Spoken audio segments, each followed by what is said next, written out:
Assalamualaikum warahmatullahi wabarakatuh. Di sini saya dari kelas 3 PDPC akan mempresentasikan hasil kerja kelompok kami yang membahas tentang penyimpangan-penyimpangan yang terjadi pada masa demokrasi terpimpin di Indonesia.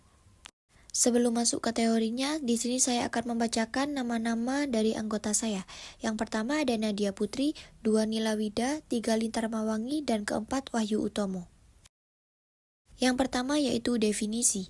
Demokrasi terpimpin adalah masa pemerintahan Presiden Soekarno yang berlangsung dari tahun 1959 sampai 1965. Masa ini ditandai dengan keluarnya dekret Presiden pada 5 Juli 1959. Di samping itu, pada masa ini terjadi beberapa kali penyimpangan dalam pemerintah. Adapun sejumlah bentuk penyimpangan yang terjadi pada masa demokrasi terpimpin adalah sebagai berikut. Yang pertama, adanya pemisahan tafsiran Pancasila. Penyimpangan yang terlihat cukup jelas selama masa pemerintahan demokrasi terpimpin adalah adanya pemisahan tafsiran Pancasila. Tafsiran dari Presiden Indonesia pertama ini menunjukkan bahwa kepemimpinan ada di tangan pemimpin besar, sehingga masa demokrasi terpimpin pun menjadi lebih otoriter. Landasan sila keempat yang berbunyi kerakyatan yang dipimpin oleh hikmat dan kebijaksanaan dalam permusyawaratan perwakilan. Ini tidak benar-benar dilaksanakan oleh Insinyur Soekarno. Yang kedua, ada pembentukan DPR-GR. Presiden Soekarno membubarkan DPR hasil pemilu 1955 dan menunjuk anggota DPR-GR atau Dewan Perwakilan Rakyat Gotong Royong.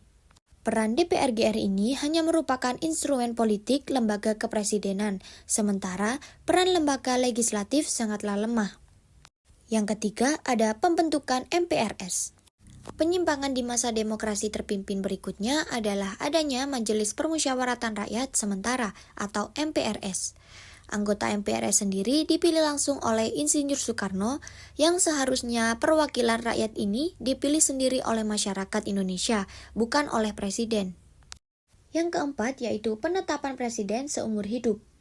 Pada masa demokrasi terpimpin ini juga ditetapkan pengangkatan presiden seumur hidup karena tidak adanya aturan tentang jabatan presiden seumur hidup. Dalam pasal 7 Undang-Undang Dasar 1945 sebelum diamandemen bahwa presiden memegang jabatan selama 5 tahun dan setelah itu boleh dipilih kembali. Adanya ketetapan MPRS nomor 3 atau 1965 mengangkat Insinyur Soekarno sebagai presiden seumur hidup. Selanjutnya, yang kelima yaitu konsep Pancasila berubah menjadi konsep Nasakom. Nasakom atau nasionalisme, agama, dan komunisme ini merupakan konsep politik yang dicetuskan Presiden Soekarno pada demokrasi terpimpin. Gagasan Presiden Soekarno mengenai Nasakom ini merupakan upaya untuk menyatukan perbedaan ideologi politik. 3 partai yang menjadi fraksi utama dalam perpolitikan Indonesia pada masa demokrasi terpimpin adalah yang pertama, Partai Nasional Indonesia yang berhaluan nasionalis, yang kedua, Masyumi dan Nahdlatul Ulama yang berhaluan agama, dan yang ketiga, Partai Komunis Indonesia atau PKI yang berhaluan komunis. Dan yang terakhir yaitu pergeseran makna demokrasi terpimpin. Bentuk penyimpangan yang terjadi pada masa demokrasi terpimpin selanjutnya adalah bergesernya makna demokrasi terpimpin. Pada pelaksanaannya, periode ini dijalankan dengan berpusat pada kepemimpinan presiden. Padahal, nilai demokrasi tidak dijalankan berdasarkan berpusatnya kekuasaan pemimpin. Alhasil, kondisi ini menimbulkan hilangnya kontrol sosial.